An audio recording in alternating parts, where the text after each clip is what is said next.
Is your people strategy inside the business model or sitting next to it? Are you being rewarded for reliability over authorship? Are you being evaluated on enterprise outcomes? Are you mistaking activity for leverage? If there is one shift that people can make from listening to us, that would be it.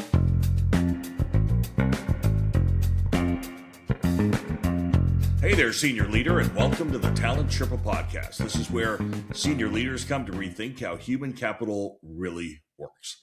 I'm your host, Jackson Lynch, and today I'm joined by my co-host, my friend, my spiritual guru, Scott Morris. He's a former CHRO. He has the battle scars to prove it, and now he is the founder and CEO of Propulsion AI. It's an AI solution that is tailor-made for HR, and it's an easy starting point if you're looking for somewhere to begin your AI journey. Now, for those who did not listen to last week, make sure you do, because this is part 2 of our series on the strategy gap.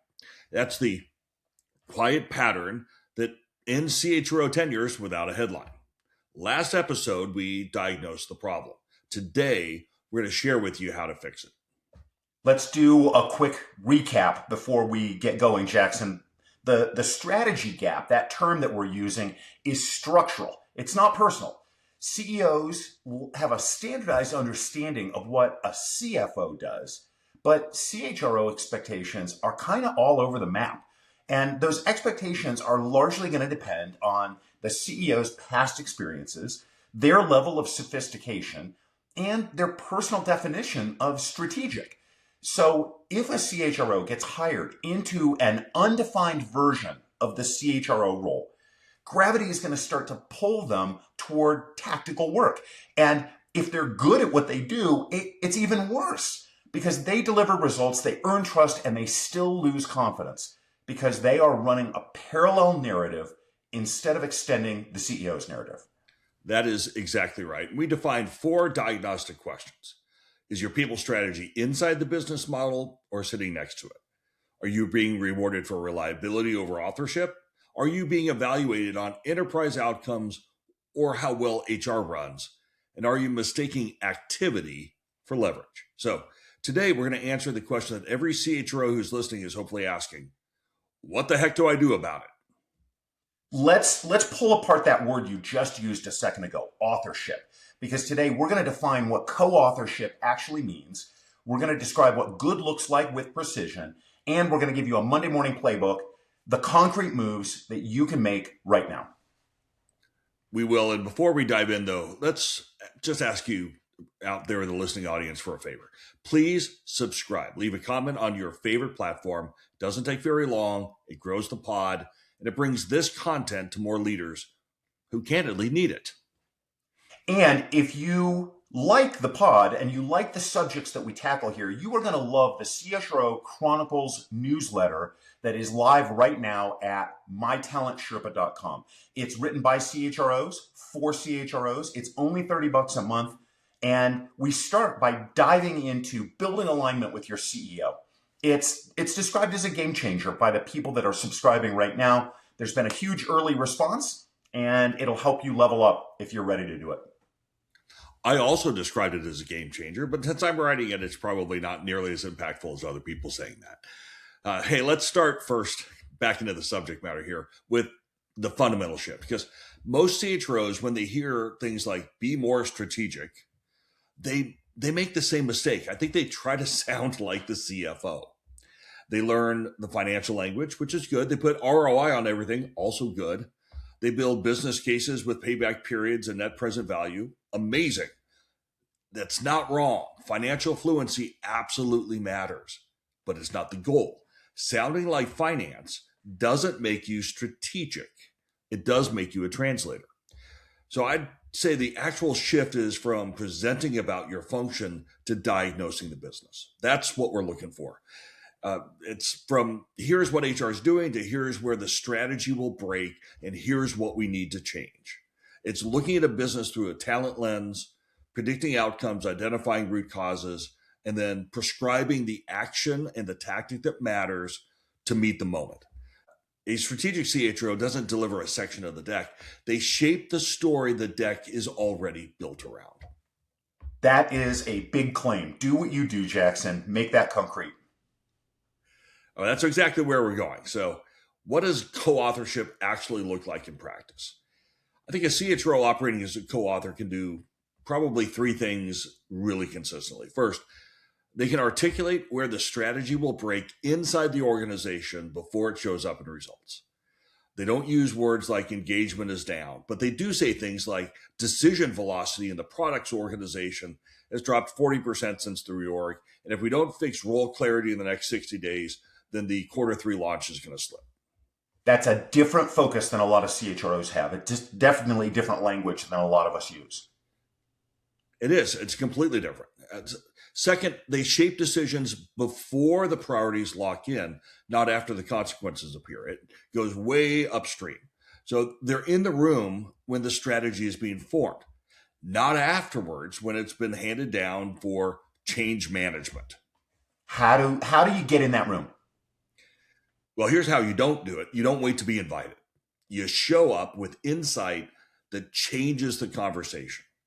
That's how you get invited, because you become indispensable. A CEO doesn't invite you into hard decisions until you prove that you see things they don't.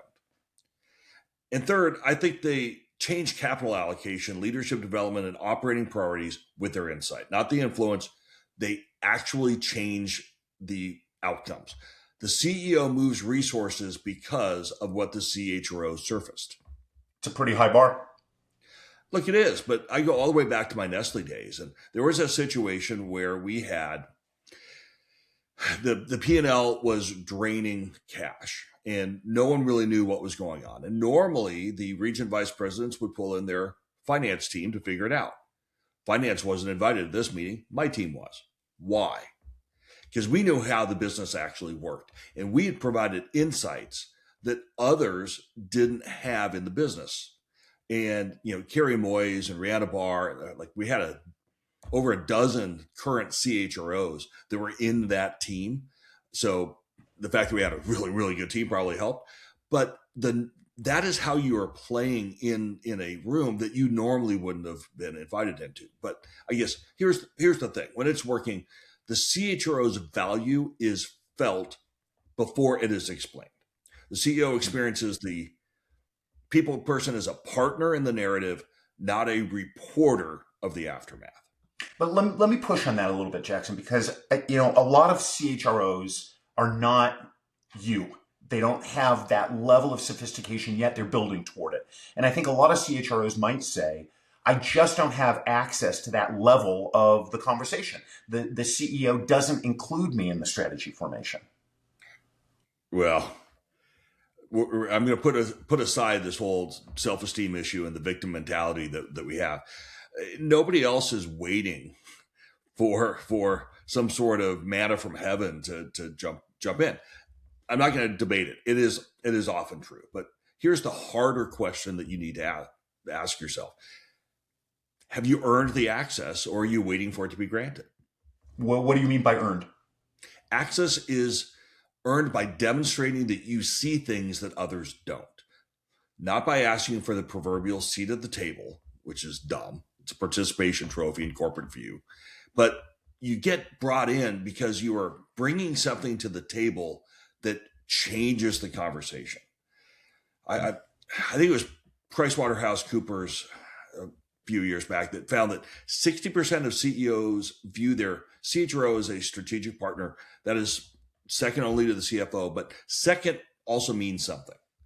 I'd argue the CFO's value is assumed. The CHRO is still proving it. And the CHROs who kind of break through, they're not waiting for permission. They are creating demand for their perspective.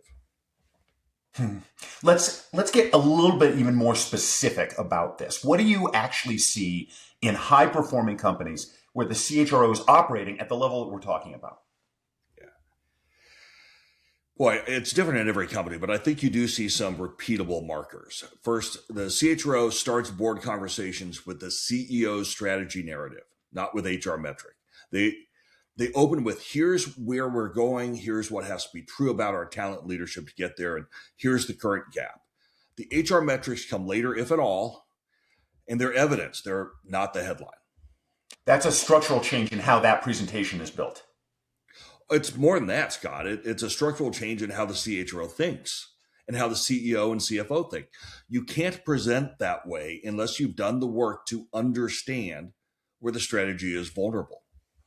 I think the second thing that you see is CHROs can point to the pivotal roles and quantify whether the best talent is concentrated there or whether the company is running on averages. This is, I think, where a lot of HR functions fall down, if I could be critical a little bit.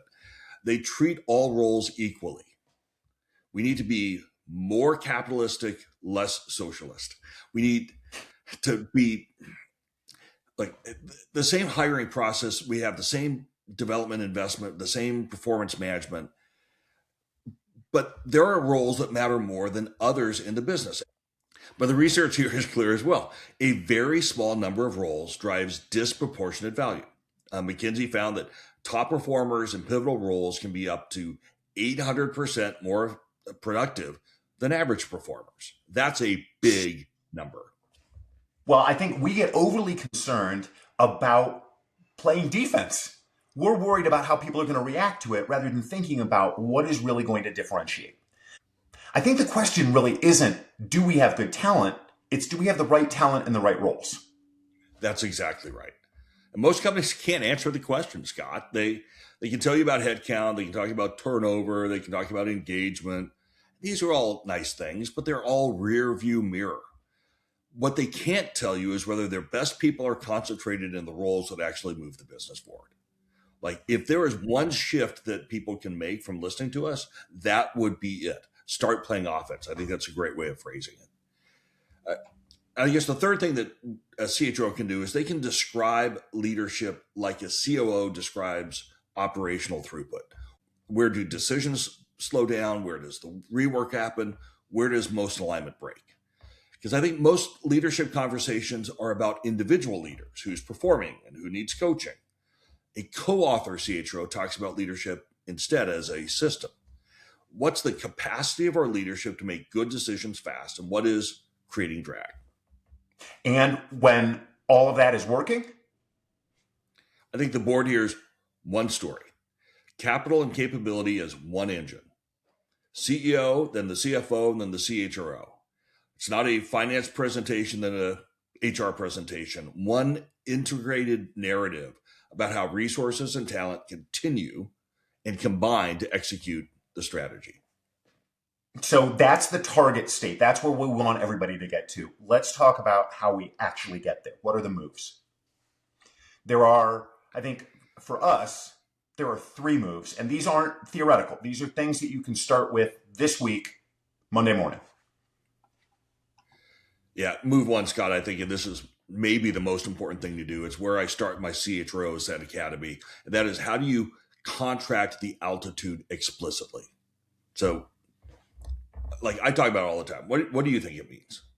Well, because I listen to you and because we have this conversation going on, I bet my definition is probably similar to yours. It means sitting down with the CEO and specifically and deliberately defining what that term strategic actually means in business terms. Not with air quotes, be more strategic, but what are the specific outcomes, the specific risks, the specific decisions that you're expected to shape?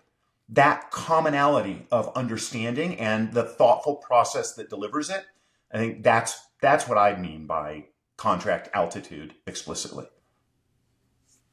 So help us. Give us an example of what that conversation might sound like in real life. Okay, so you say, I want to make sure we're aligned on what you need from me. That's where it starts with your CEO. Not HR operations. I'll make sure that the trains run. I'll make sure that the things happen. But I'm talking about the enterprise level contribution. What are the 3 risks that you need me to see before they show up in the results? What decisions should I be influencing before they're final? What would make you say a year from now that this was a really effective strategic partnership between us? Okay. Most CEOs aren't ready for that. So what happens if the CEO can't answer it? So you're going to help them answer it, but let's not move so fast that we miss the learning, because you just learned something. You learned that the role is massively undefined in that CEO's mind. And if you don't start now to answer those questions with your CEO, then the organization is going to define the role for you based on legacy expectations. So you're suggesting we propose the definition? You got to start with, do they have one? And if your assessment is they don't, then yes, you propose a definition. You say, look, here's what I'm thinking that our strategic conversation should be. Here's what I'm going to focus on. Here's what I'm going to stop doing or delegate so that I can operate at this level. How does that match with your thinking about what we need in the business? So I'll tell you what, we've all had good and bad stages of our career. And where I struggled most in my first CHRO job is being too afraid to have that conversation. I didn't think about it quite as clearly as you and I are talking about it now, but I knew that there was a miss. So, like, why do most CHROs not even have the conversation? So I think there's going to be a variety of reasons that they don't, but I think among them are a couple. One is that we don't yet understand how the business actually runs. I think that's a conversation you can actually have with the CFO, and without explicitly saying, teach me how the business runs. I think there's a learning that you can have from the CFO about how the business actually makes money and what the levers are that are important to move. But I think the second of the reasons that I think would probably be most prominent is that most CHROs just assume that the role is defined, and then they discover too late that it wasn't. And so the implicit expectations still get enforced. You learn about them when you're failing to meet them. That's not the best time to do it. And let me just double click on something there. I can't tell you the number of times I've sat down with finance people and said, teach me what you think I need to know. Help me understand where you are struggling with your confidence that we're going to be executing it. And let's dive down into why. And that's how you end up having the conversation around the talent lens against the business strategy. And if you approach it with humility, like most people, as long as you share with them up front what you're trying to get from it. Like if the CFO doesn't want to share that with you, like screw them. You're in the wrong spot. I've not met even the jerkiest CFOs. I've never found one that doesn't honestly respond well to, hey, let me make your job and your execution better by teaching me so that I can reinforce through my lens what you're seeing through yours. Yeah, 100%. Jackson, let me push us forward into the second move. So the first move was contract the altitude explicitly. The second move is translate strategy into constraints, and then translate the constraints into people moves. Talk about that a little bit. So I think you have to look at the business strategy and ask the question that most of us avoid. Where does this break inside the organization? Not what does HR need to do to support it? That, in my view, is the wrong frame. The right frame is where will this actually fail? So you're looking for the human system failure points. Yeah, exactly. And when you reduce it to a small number of variables that you can actually move, things like decision velocity, which is how fast you can make and execute decisions, role clarity, do people know what they own, leadership throughput, do we have enough capacity at the right levels? My favorite, talent density and pivotal roles, are the best people where they need to be to matter most? Looking at it with incentives that create drag, like where are we rewarding work that works against the strategy? Like those are the kind of things to look at. That's a much shorter list than most HR agendas. That's the point. The shift isn't do more. The shift is do fewer things that remove constraints. Okay. And once you've identified those constraints, you start moving talent like a portfolio, not a population. You put your best people where execution matters most, which is really a hard thing to argue against. And yet most companies don't do it. And this is where CHROs have to be willing to make very uncomfortable moves. What kind of uncomfortable moves are you thinking? Moving a high performer out of a role where they are succeeding into a role where they are actually needed.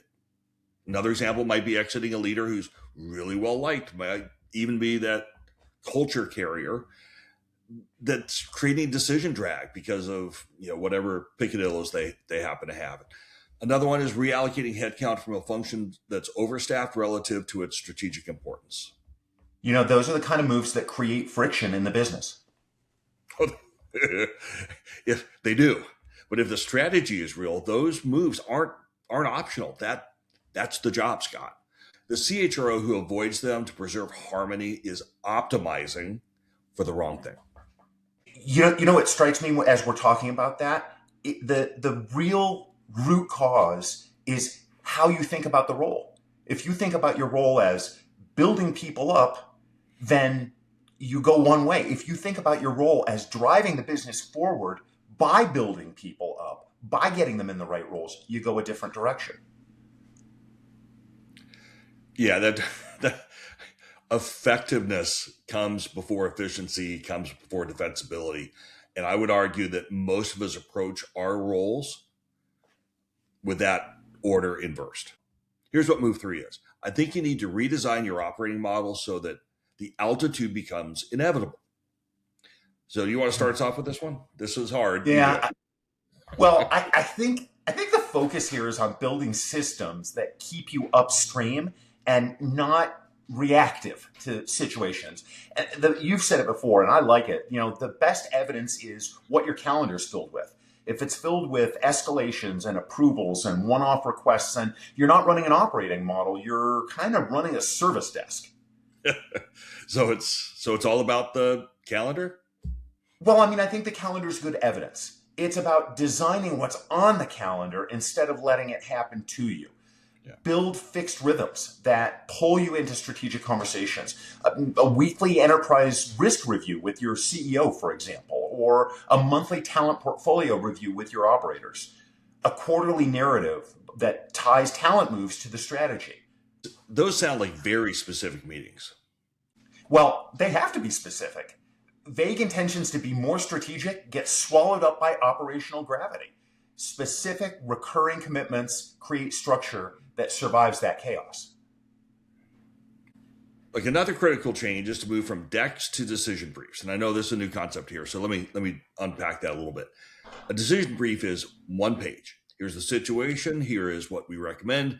Here are the trade-offs, which no one ever talks about, but every decision has a trade-off unless you haven't thought about it very well. And here's what we need from you. You can cover 3 decisions if you follow this in the time it takes to walk through one deck. How about reporting? How about it? How about we reduce reporting and increase diagnosis? Most HR reporting tells leadership what happened. It's in the rear view mirror. Diagnosis tells leadership what it means and then what to do about it as you move forward. I like that as a concept. Give us an example of that, of the difference. Okay. Turnover in engineering is up 15% quarter over quarter. I think that's reporting. Diagnosis. Turnover in engineering is up 15%. It's concentrated in senior engineers with 2 to 3 years of tenure. Exit interviews point to unclear career paths post-reorg. If we don't address it, we are going to lose the institutional knowledge needed for platform migration. Here are the 3 options along with the trade-offs. You get the point. It's the same data. It's a completely different value. So the data is kind of table stakes. The insight is what earns the seat. I would say it earns the voice in the debate, but yes, fair enough. Now let's flip this and talk a little bit about execution traps, because like all this stuff is going to require us to be really thoughtful, because even with the right playbook, there are predictable ways to stumble as you move forward. Let me kick us off because I want to go to the one that we talk about a lot, which is trust. If you move too fast without enough trust, you're at risk. Everything that we've talked about in this episode, in the previous episode, requires the CEO to believe that you see things clearly. If you haven't built that foundation, then your strategic assertions land as overreach. So there's a sequencing issue in your view? I think so. You've got to earn the right to be heard before you can change the conversation.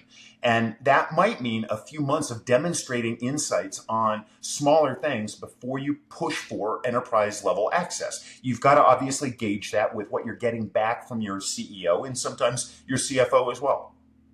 Let me double click on something I think is really important on that point, though.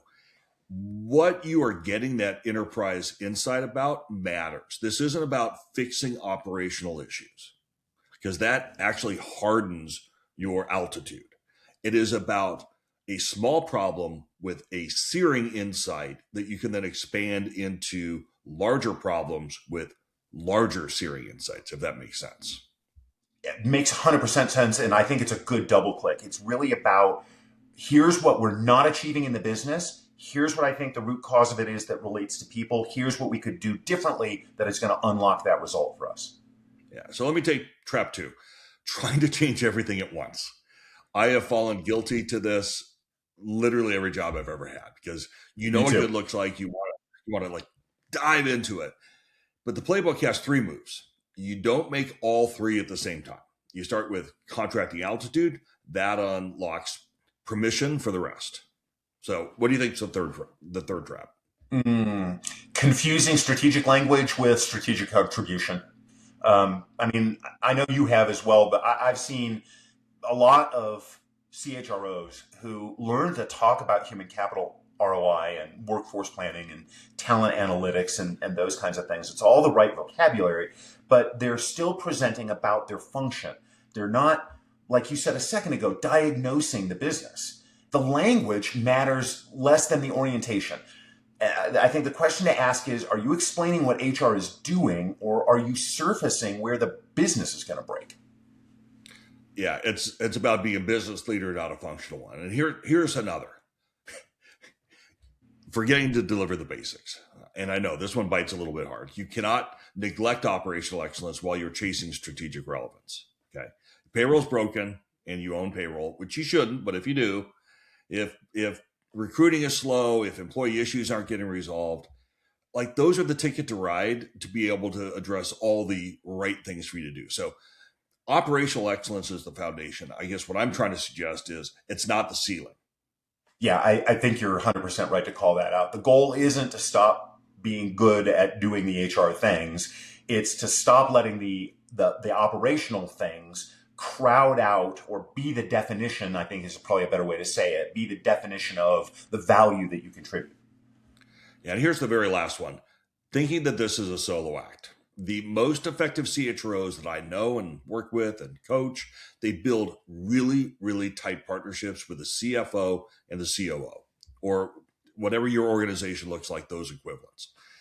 In fact, I've seen research from, I think it's called Digital Defend, but I might have butchered the pronunciation. They found that organizations where CFOs, CHROs, co-lead change initiatives are 2.4 times more likely to achieve transformation outcomes. And if you want to read more on that topic, read the book Talent Wins by Ram Charan, and it really underscores that whole point. Yeah, that's a good one. And your point makes a lot of sense because the CFO controls the money and the COO controls the operations. And it should be that the CHRO sees the human systems that move throughout the business. And when those three positions, those three perspectives are integrated, you get one enterprise narrative instead of three functional ones. That's right. And it doesn't happen by accident. A partnership doesn't. You have to actually build it very, very deliberately. So like regular one-with-ones with your CFO to align on workforce cost and investment, which is not the same as how is my team servicing you? I've seen that mistake over and over and over. You need to have like joint reviews with a COO on where leadership drag is slowing execution. Again, not a checklist of activities. That whole shared ownership of enterprise level outcomes is really where you need to focus. So, all right, senior leaders, I think it's time to land this plane. So here is your Talent Sherpa summary. As Scott always says about this topic, altitude is a choice for pilots, but a prerequisite for CHROs. I've literally never said that, but I am a pilot, and so maybe I should start saying that. Let me do three key takeaways, Jackson. Co-authorship means diagnosing the business, not presenting about your function.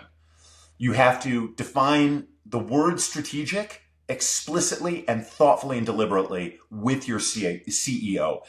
If you don't do that, the organization is going to define the role for you. Third, you've got to find where strategy breaks inside of the organization, and then you've got to move talent to fix it, even when it creates friction, even when it's uncomfortable. And lastly, you've got to build an operating model that keeps you upstream instead of reactive. Yeah, and I guess putting a finer point on that, remember the through line from the last episode. Finance had the learning path courtesy of external forces. HR didn't.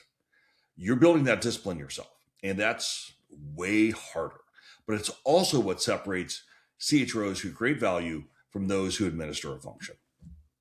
So that's a wrap on our two-part series on the strategy gap. I want to thank you all so much for tuning into the Talent Sherpa podcast. This is, as you know, where senior leaders come to rethink how human capital really works. And a quick shout out to one of our favorite listeners. Hello, Julie from Austin. Thank you for being a part of our Talent Sherpa community. If you enjoyed today's episode, if you enjoy any of the episodes, do us a favor and hit the like button. Better yet, subscribe. That's how we grow the pod. It's how the content gets shared with other leaders. You can leave us a review on your favorite platform, whether that's Apple Podcasts or Spotify or YouTube. Yeah, and I was looking at our 2025 year in review. We are listened to across 35 countries and over 400 cities. And somehow we're big in Germany. I don't know, but I don't speak German. I'd say thank you in German, but I don't know how to say it now. Like half the people listening still are saying Dankeschön. Da. I'm sorry. Ja, Gavlito Paruski. Ja, anyway, thank you all for listening. And if you're a CHRO wondering where to start your journey, I want to make sure you do not forget to check out Propulsion AI at the cleverly titled getpropulsion.ai. And that's the company that's transforming how smart companies turn HR insights into powerful outcomes. And I would tell you, I have recommended Scott into a lot of my clients because I think it's a super easy starting point for the AI journey. Because most CEOs are saying, what's the AI strategy? I just say, when they ask that question, you go check out Propulsion AI first. It makes everything else a lot easier.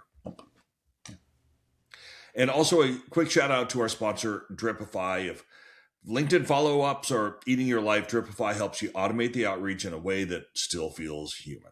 Check them out at try.dripify.com/Talent Sherpa. That lets them know that you heard about them through us. And it's helpful to everybody. You know, the subjects that we talk about are, I think they're important subjects, but they are hard subjects. And they're hard subjects to do alone if you're trying to make a pivot or a change in your career or in your business. So if you're an emerging CHRO, or if you are ready to accelerate the impact that you make in the business, don't do it alone. Head over to mytalentsherpa.com. You're going to find resources. You'll find coaching. Jackson's created an academy, an online academy called CHRO Ascent Academy, and you're going to find the CHRO Chronicles. They are outstanding resources that will help you add value to the business. Look, it's a lonely job, and you don't have to guess your way through it. I'm here to help, and I'd love to do it. So until next time, keep raising the bar, keep building the discipline, and keep on climbing.